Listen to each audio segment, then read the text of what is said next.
Oh, no, no, no, no. Nasubukan nyo na ba?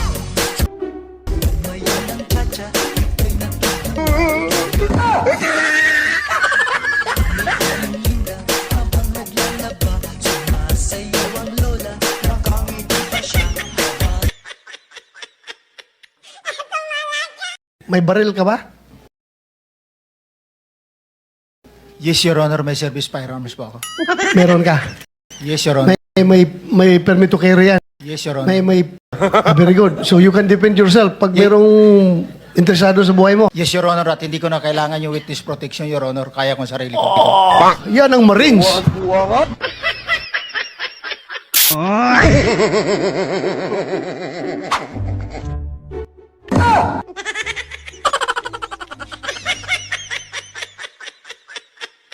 I need this letter to be translated from English to Filipino. Can you do that?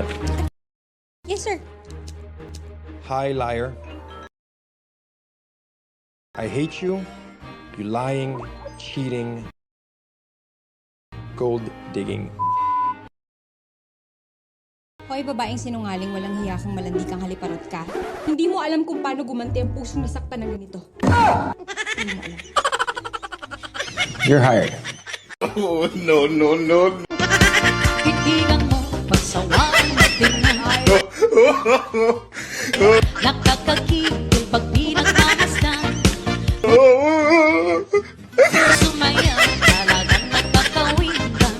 Mga galawan, nagkakaaliw. Nakikiling-kiling, huwag ka nang mag-alangan pa. Ituro mo, kimot-kimot mo pa. Ang hirap ka.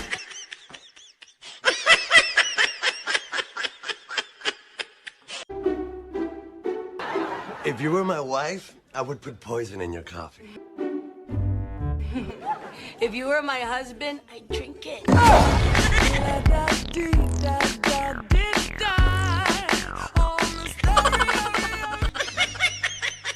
Tatlong madaling paraan para pumanaw ka agad.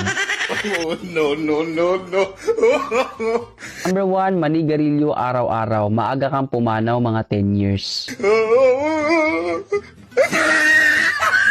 Number 2, uminom ng alcohol araw-araw. Maaga kang pumanaw mga 30 years. Number 3, magmahal ka ng isang taong hindi kaya magmahal pabalik. Mamamatay ka araw-araw. Hello ma'am, kayo po ba si Annalyn? Hindi pwede, may boyfriend ako. Ma'am, ako po yung nakapulot ng wallet nyo. Ay, wala, oo. Saan tayo pwede magkita? Hindi pwede, may girlfriend ako.